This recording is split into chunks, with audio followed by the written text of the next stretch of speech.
NTR Neel movie నుంచి ఒక update అయితే వచ్చింది. అది ఏంటంటే ఎన్టీఆర్ నీల్ మూవీలో లేటెస్ట్‌గా ఒక కేమో కోసం ఒక చిన్న ఇంపార్టెంట్ రోల్ కోసం ఒక తెలుగు యంగ్ హీరో‌నైతే తీసుకుంటున్నారని చెప్పైతే న్యూస్ అయితే వినిపిస్తుంది.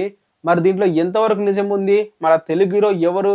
అనేది ఈ వీడియోలో తెలుసుకుందాం. రీసెంట్‌గా వినిపిస్తున్న న్యూస్ ప్రకారం ప్రశాంత్ నీల్ గారు ఒక ఇంపార్టెంట్ క్యారెక్టర్ కోసం అంటే ఒక చిన్న కేమో కోసం ఒక యంగ్ హీరో‌నైతే తీసుకోవాలని చెప్పైతే ఆలోచిస్తున్నాడు.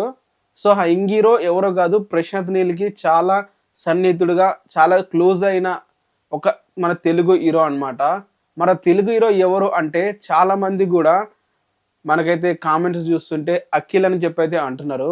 మరి అఖిల్ నిజంగానే ఎన్టీఆర్ నీల్ మూవీలో కేమో చేస్తున్నాడా? లేకపోతే ఎన్టీఆర్‌కి సన్నిహితులైన, ఎన్టీఆర్‌కి క్లోజ్ అయిన విశ్వసేన్ కేమో చేస్తున్నాడా? అనేదైతే చాలా డౌట్స్ అయితే రైజ్ అయితే అవుతున్నాయి. మరి ఇంతకీ ఆ కేమో చేస్తుంది ఎవరు? అసలు ఇంతకీ ఆ కేమో ఉంటుందా లేదా? ఇది ఒక్క గాలి వార్తలేనా? అని చెప్పి ఇంకా క్లారిటీ అయితే మనకైతే లేదు. ఎందుకంటే 'ఎన్టీఆర్ నీల్' మూవీ నుంచి ఏది కూడా మనకి అప్డేట్స్ అనేవి అంత తొందరగా రావట్లేవు. అంతా ఎవరు చెప్పినా కూడా ఒక గాసిప్, ఒక వార్తలాగానే తీసుకోవాలే తప్ప ఫిక్స్ అయితే అవ్వకూడదు మనము ఉంటారని చెప్పి.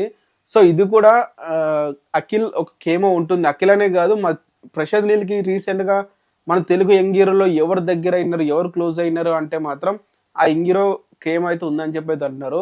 చాలా మంది నెటిజన్స్ కూడా వచ్చేసి అఖిల్ అని చెప్పి కామెంట్ చేస్తున్నారు కాబట్టి చెప్పాల్సి వస్తుంది దాని పేరు. మరి ప్రశాంత్ నీల్ తనకి ఎంత క్లోజ్ రీసెంట్‌గా నాకైతే తెలియట్లే. సో, ఆళ్ళ ఫ్యామిలీ ద్వారా క్లోజ్ అయ్యి ఉంటారేమో, వాళ్ళ వైఫ్, ఫ్రెండ్స్ ద్వారా అని చెప్పి అయితే అంటున్నారు. మరి అఖిల్ 'ఎన్టీఆర్ నీల్' మూవీలో ఉన్నాడా లేడా? ఉంటే బాగుంటుందో లేదా? మీ ఒపీనియన్ కూడా కింద కామెంట్ అయితే చేయండి. నా వరకు మాత్రం అఖిల్ ఉన్నా లేకపోయినా పెద్ద ఇంపాక్ట్ అయితే మూవీకి అయితే ఏమైతే ఉండదు. సో, ఒకవేళ అఖిల్ గాని మూవీలో ఉంటే తన కెరియర్‌కే ప్లస్ అయితుంది తప్ప 'ఎన్టీఆర్ నీల్' మూవీకి ఎటువంటి అడ్వాంటేజ్ అయితే ఉండదు. సో, ఎందుకంటే 'ఎన్టీఆర్ నీల్' మూవీ సోలోగా ఎన్టీఆర్ పేరు మీద ఆడే మూవీ. సో, మరి ఎవరున్నా, క్యాస్ట్ ఉన్నా లేకపోయినా కూడా పెద్ద ఎఫెక్ట్ అయితే పడదు. బట్ ఒక క్యూరియాసిటీ తీసుకొస్తది. అఖిల్ ఎలాంటి క్యారెక్టర్ చేస్తున్నాడు? ఏ రోల్‌లో ఉన్నాడు? అనేది ఒక ఇంట్రెస్టింగ్ క్యూరియాసిటీ అయితే జనాల్లో అయితే ఉంటుంది. లైక్ 'బాద్‌షా' మూవీలో మనకి సిద్ధార్థ గారు ఒక కేమో చేసి వెళ్లారు కదా! సో, అలాంటి దీంట్లో కూడా జూనియర్ ఎన్టీఆర్ గారికి ఏదైనా తమ్ముడు రోల్ చేస్తున్నాడా? లేకుంటే ఏదైనా రిలేషన్‌లో రోల్ చేస్తున్నాడా? మూవీకి ఏదైనా కోరే ఇంపార్టెంట్ ప్లాట్ అయి ఉంటదా తన క్యారెక్టర్? అనేది మనకి తెలియాలంటే మనకి ఇంకా అది కన్ఫర్మ్ అయ్యే వరకు అయితే మనం ఎదురు చూడాలి. ప్రస్తుతానికైతే ఇండస్ట్రీలో వినిపిస్తున్న వార్తలు ఇవి. మరి దీని గురించి కన్ఫర్మ్ అయిన తర్వాత మళ్ళీ వీడియో చేసి చెప్తాను. సో, అంతవరకు ఛానల్‌ని సబ్స్క్రైబ్ చేసుకోండి. అలాగే ఫాలో అయితే కొట్టండి. అంతే.